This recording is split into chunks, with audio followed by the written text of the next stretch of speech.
जंगल के पास और गांव से थोड़ी दूर गज्जा नाम का एक डोंगी बाबा रहता था। वह दिन रात सोता रहता था और कभी कभार अपने पेट के लिए गांव में भिक्षा मांगने चला जाता था।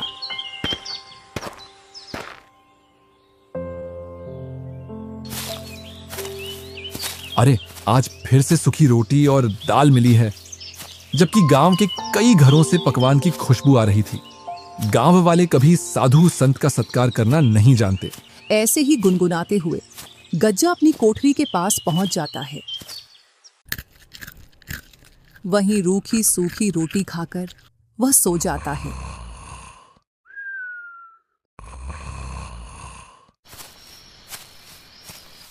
एक शाम गज्जा ऐसे ही घूमते घूमते गांव के पास पहुंच जाता है। जब वह मुखिया के घर के पास पहुंचता है तो उसको पकवान की मस्त खुशबू आती है। आज तो मुखिया के घर में कुछ खास बन रहा है, जो इतनी मस्त खुशबू आ रही है। अगर इससे भोजन मांगूंगा तो यह मुझे वही सूखी रोटी पकड़ा देगी। क्यों ना थोड़ा इंतजार करूं। जैसे ही मुखिया की पत्नी रसोई घर से इधर उधर हुई तो कुछ पकवान लेकर अपने मुकाम पर पहुंच जाऊंगा। थोड़ी देर बाद मुखिया की पत्नी रसोई घर से बाहर चली जाती है।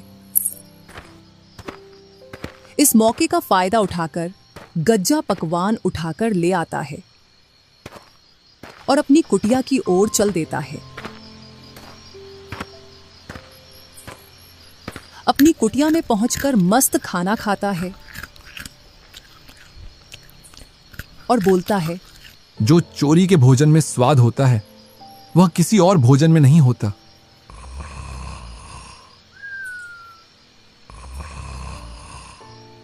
ऐसे ही वह हर शाम गांव में जाता और अपनी भोजन की व्यवस्था करके आ जाता।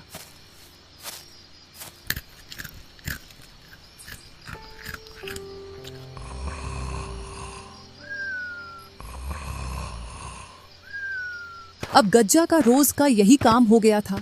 रोज रात में गांव में जाना, खाना चोरी करके लाना, अपनी कुटिया में लाकर खाना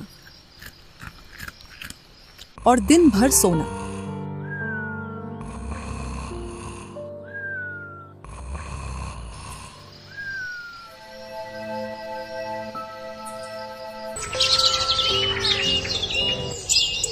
एक दिन गज्जा के दो चेले कल्लू और भूरा गज्जा के पास आते हैं। अरे यार भूरा, गुरुजी को देख, दिन भर और रात भर मस्त सोते रहते हैं। अभी तो ये फेरी पर भी नहीं जाते। पता नहीं अब क्या खाते हैं या कोई सा मंत्र इनके हाथ लग गया है जिससे इनको भूख नहीं लगती। ऐसा लगता है जैसे रोज पकवान खा रहे हों। यही तो मैं तुमसे कहना चाहता था, फिर मुझसे पहले तुमने बोल दिया। यही तो मेरी समझ में नहीं आ रहा। अब गुरुजी फेरी भी नहीं कर रहे। पता नहीं कौन सा मंत्र मिल गया जो अब इनको भूख नहीं लगती। भूरा, इसका पता तो हमको गुरुजी से ही मिलेगा। चल गुरुजी से पूछते हैं। इधर गज्जा घोड़े बेचकर सो रहा था। कल्लू और भूरा ने गज्जा को जोर से हिलाया, तब जाकर गज्जा की नींद खुली। अरे भाई कल्लू और भूरा, तुमने मुझे गहरी नींद से क्यों जगाया? गुरुजी को हम दोनों की तरफ से प्रणाम। हाँ प्रणाम। बताओ, तुमने मुझे क्यों जगाया है? गुरुजी, एक बात बताओ, आप दिन भर सोते रहते हो और रात के समय में कोई भी गांव वाले घर से बाहर नहीं निकलते जिससे कि तुम भिक्षा मांग लाओ। गुरुजी, हम दोनों इसी बात को लेकर चिंतित हैं कि आप बिना खाए पिए इतना दिनों तक कैसे जीवित हैं। तो आप खाते क्या हो? हमारी समझ में ये बात नहीं आ रही है। तुम दोनों को तो पता है मैं कितना ध्यान में लीन रहता हूं। बस उसी का फल है कि मैं अब अपनी सिद्धि के द्वारा अपने शरीर पर कंट्रोल रख सकता हूं। यही कारण है कि अब मुझको दिव्य शक्तियां प्राप्त हो गई हैं और अब मुझको भूख भी नहीं लगती है। तुमको लगता है कि मैं सारे दिन सोता रहता हूं, जबकि मैं सोता नहीं हूं। जमीन पर लेटकर अपनी आंखें बंद करके ध्यान में लीन रहता हूं। माफ करना गुरुजी, हम तो आपके पास कुछ और ही सोच कर आए थे, पर आप तो और कुछ ही निकले। आप अपने ध्यान में लगे रहो। हमको तो ज्ञान प्राप्त हुआ नहीं, हमको तो अब मेहनत करके जीवन का गुजारा करना पड़ेगा। ठीक है मेरे शिष्यों, अब मेरा ध्यान में लीन होने का समय हो गया है। तुम जाओ और मुझे परमात्मा में लीन होने दो।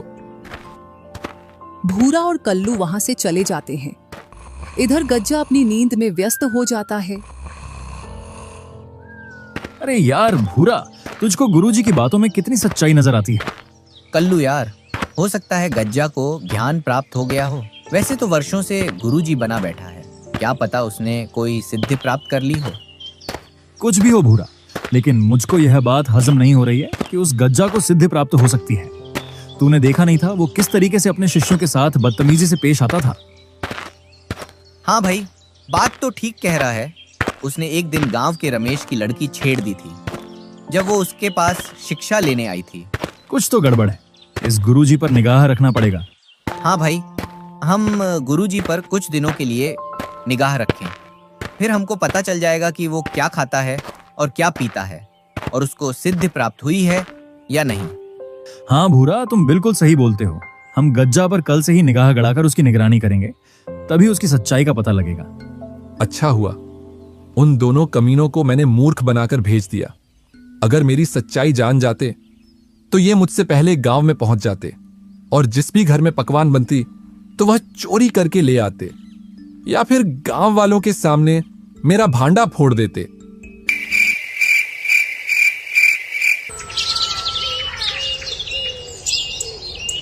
और सूरज की पहली किरण के साथ भूरा और कल्लू गज्जा गुरुजी पर निगरानी करने लगे। आज तो गांव में किसी के घर मालपुआ मिल जाए तो खाने में मजा ही आ जाएगा। बहुत दिनों से मालपुआ नहीं खाए।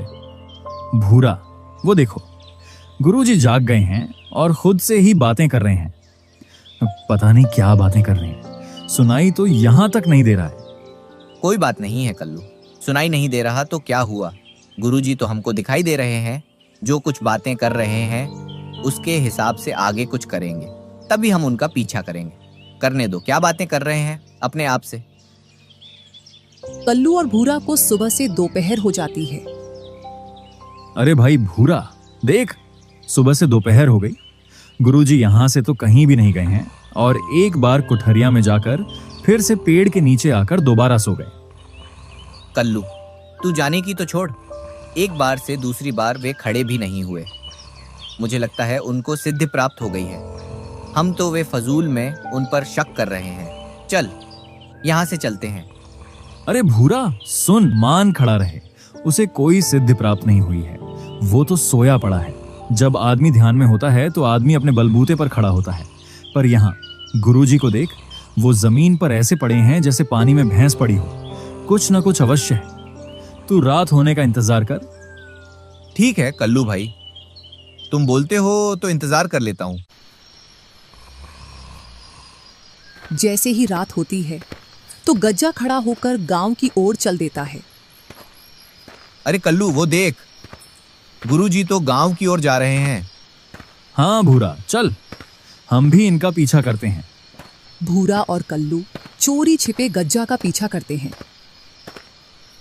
और गज्जा जैसे ही गांव में पहुंचता है तो चोरी छिपे घरों के आसपास घूमने लगता है। गुरुजी घर के आसपास क्यों घूम रहे हैं, मेरी तो कुछ भी समझ में नहीं आ रहा है। सब्र कर भूरा, सब्र कर, और देख गुरुजी क्या करते हैं। इस घर में से पकवान की खुशबू आ रही है। चलो जल्दी से इस घर से खाना ले आता हूं। अभी कोई भी नहीं दिख रहा है। कल्लू और भूरा ने थोड़ा इंतजार किया और गज्जा उस घर में से खाना चोरी करके अपनी कुठरिया की ओर चल देता है। वो देख, गुरुजी तो इस घर में से खाना चोरी करके लेकर जा रहे हैं। लगता है यही इनकी सिद्धि का राज है। इनको कोई सिद्धि नहीं मिली है, ये तो गांव में से खाना चोरी करके खाता है। चल कल्लू, क्यों ना हम गांव वालों को बता दें कि इनका खाना गज्जा चुरा कर ले जाता है। अरे भाई, पागल है क्या तू? कभी तो अपनी खोपड़ी का इस्तेमाल कर लिया कर। जरा सोच, गुरुजी तो बैठे बैठे खाना खा रहे हैं, पता नहीं कब से गांव वालों के पकवान खा रहे हैं। क्यों ना गुरुजी का खाना हम चुरा लें, जो वे चुरा कर लाते हैं। जब वह गांव से चुरा कर लाएंगे और अपनी कुटिया में उस खाना को रखकर नदी में पानी भरने जाएंगे, तब हम उनका खाना चुरा कर खा लेंगे। हाँ कल्लू, ये तो बहुत अच्छा आइडिया है। कल से तैयार रहना।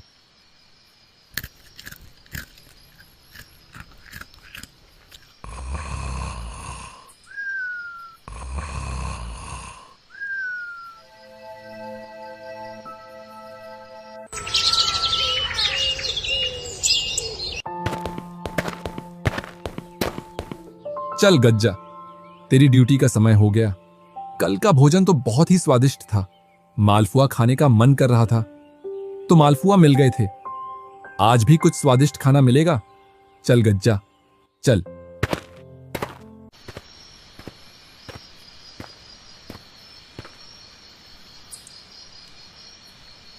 और गज्जा गांव से खाना चोरी करके लाकर अपनी कुठरिया में रख देता है। फिर अपना कमंडल लेकर नदी की ओर पानी भरने के लिए चल देता है। इधर कल्लू और भूरा गुरुजी का पीछा कर रहे थे। जैसे ही गज्जा नदी की ओर निकला, वो दोनों कुठरिया में जाकर खाना चुरा लाते हैं।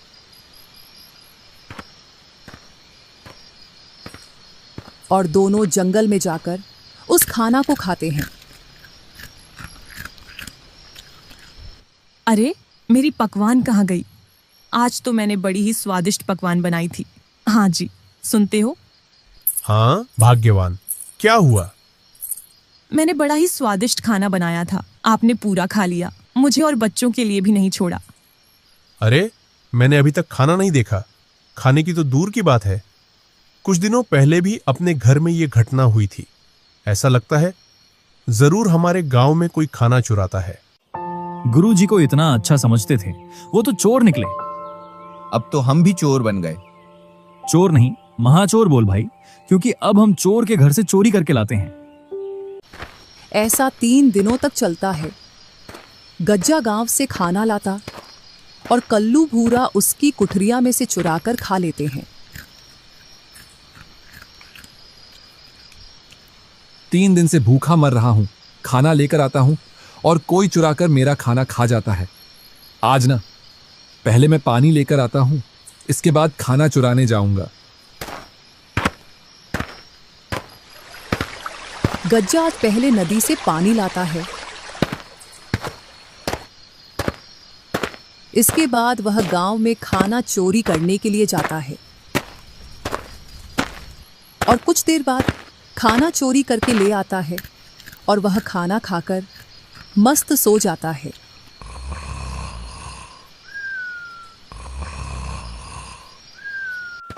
इधर गांव में इस बात का पता लग जाता है कि गांव में कोई खाना चुराता है। विशेषकर उस घर में खाना की चोरी होती है जिस घर में कुछ पकवान बना हो। उधर कल्लू और भूरा की 2 दिनों से दाल गल नहीं पा रही थी, तो दोनों सलाह बनाते हैं। यार भाई, कुछ तो करना पड़ेगा, नहीं तो मुफ्त का खाना नहीं मिल पाएगा। मेरे पास एक आइडिया है। क्यों ना हम गुरुजी को गांव वालों की आवाज से डराएं, जिससे गुरुजी अपना खाना छोड़कर अपनी कुटिया में चला जाएगा। रोज रात की तरह गज्जा गांव से खाना लेकर आ रहा था तो कल्लू और भूरा उसका पीछा करते हुए कल्लू मुखिया की आवाज में बोला, अरे हरिया, तुमने उस खाना चोर को इसी रास्ते से जाते हुए देखा है ना? हाँ मालिक, खाने की खुशबू आ रही है। लगता है चोर यहीं कहीं आसपास है। इतना सुन गज्जा के रोंगटे खड़े हो गए। वह अपने मन में सोचता है, इस खाने को मैं इन झाड़ियों में छिपा देता हूं, जिससे यह मुखिया और उसका नौकर यहां से निकल जाए। गज्जा उस खाना को झाड़ियों में छिपाकर वहां से कुटिया की ओर चला जाता है। कल्लू, अपना आइडिया तो काम कर गया। ले भाई, जी भर के खाना खा। जल्दी खाना खाकर निकल चलो यहां से, नहीं तो गुरुजी आ जाएंगे।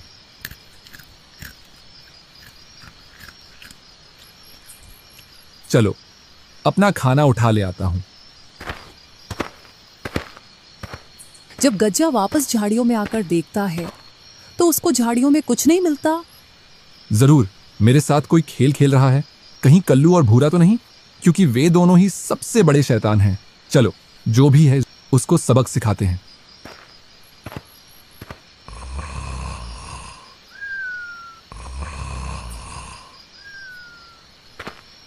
दूसरी रात जब गज्जा खाना चुरा कर आ रहा था, फिर से कल्लू और भूरा ने गांव वालों की आवाज निकालकर गुरुजी को डराया और गज्जा फिर से खाना को झाड़ियों में छिपाकर। चलो, उस पेड़ के पीछे छिपकर देखता हूं कौन मेरे खाना को चुराता है। थोड़ी देर बाद गज्जा देखता है तो उसका मुंह खुला का खुला रह जाता है और वह बोलता है, कल्लू और भूरा, मैं बताता हूं गुरु क्या होता है।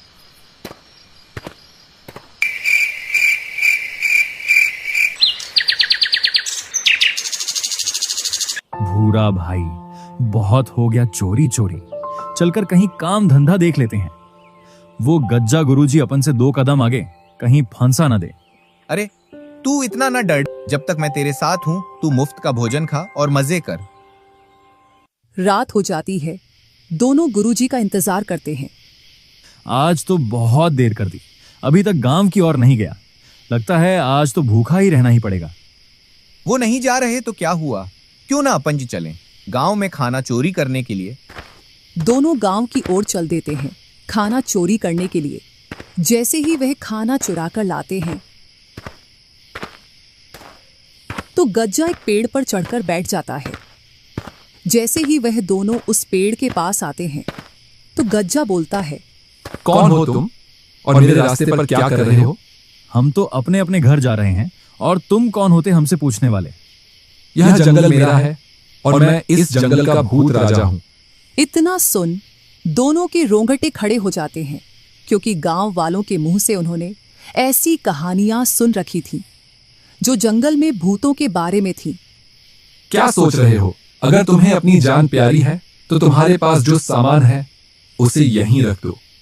मैंने तुमसे सुबह बोला था, ये चोरी छपाटी छोड़कर अपना कुछ काम धंधा देख ले। ले, अब इस भूत से लड़ ले। मुझे क्या मालूम था आज ये आ जाएगा। इतने दिनों से तो कोई नहीं आ रहा था। अगर तुम दोनों मेरी बात मानोगे तो मैं तुम्हारी जान बख्श दूंगा, और अगर तुम ऐसे ही झगड़ा करोगे तो मैं तुम दोनों को यहीं मार दूंगा। जल्दी करो, तुम्हारे पास जो सामान है उसे यहीं छोड़कर भाग जाओ। कल्लू और भूरा डर के मारे वो भोजन उसी पेड़ के नीचे रखकर वहां से भाग जाते हैं। उन दोनों के वहां से भाग जाने के बाद गज्जा नीचे उतरकर खूब भोजन करता है और अपनी कुटिया में जाकर सो जाता है।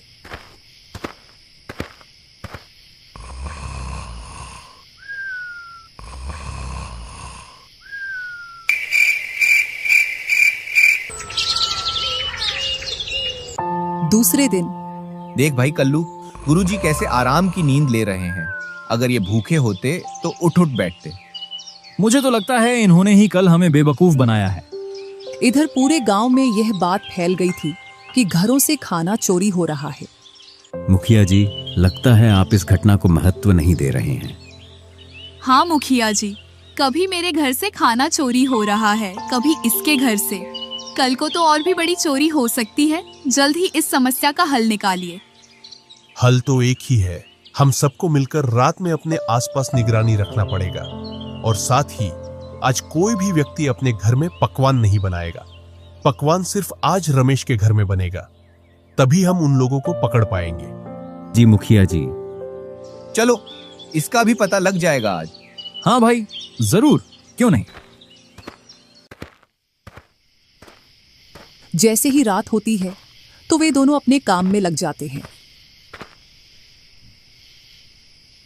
इधर कुछ गांव वाले उनको देख लेते हैं। अभी इनका कुछ भी नहीं करना, इनको तो उनके अड्डे पर जाकर पकड़ेंगे। चलो, अपने मुकाम पर पहुंच जाता हूं। जरूर दोनों चेले भोजन की चोरी करने गए होंगे। जैसे ही वह दोनों भोजन चोरी करके गांव से बाहर आते हैं तो उनके पीछे गांव वाले और मुखिया लग जाते हैं। जैसे ही वह दोनों पेड़ के नीचे आते हैं तो फिर से उन्हें आवाज आती है। वह दोनों डर के मारे खाना उसी पेड़ के नीचे रख देते हैं और आगे बढ़ जाते हैं। उधर गांव वाले भी पास में छिप जाते हैं। रुक कल्लू, रुक। यहीं रुक कर देखते हैं कि कौन इस पेड़ से नीचे उतरकर अपना खाना खाता है। हाँ भाई। वह दोनों थोड़ी देर तक वहीं रुककर देखते हैं तो पेड़ से नीचे उतरते हुए गुरुजी दिखाई देते हैं। अपना शक सही निकला। हो ना हो, गुरुजी ही होंगे। दोनों गज्जा के पास आकर बोले, वाह गुरुजी, आप तो ये बहुत अच्छा काम कर रहे हो। हम तो इतनी मेहनत से भोजन लेकर आए थे और आप हमको डराकर हमारा भोजन छीन कर खा रहे हो। तुमने भी तो यही किया था मेरे साथ, मेरे भोजन को चुरा कर खाया था। हाँ, तो वो कौन सा तुम्हारी मेहनत का था? तुम भी तो गांव से चुरा कर लाते थे।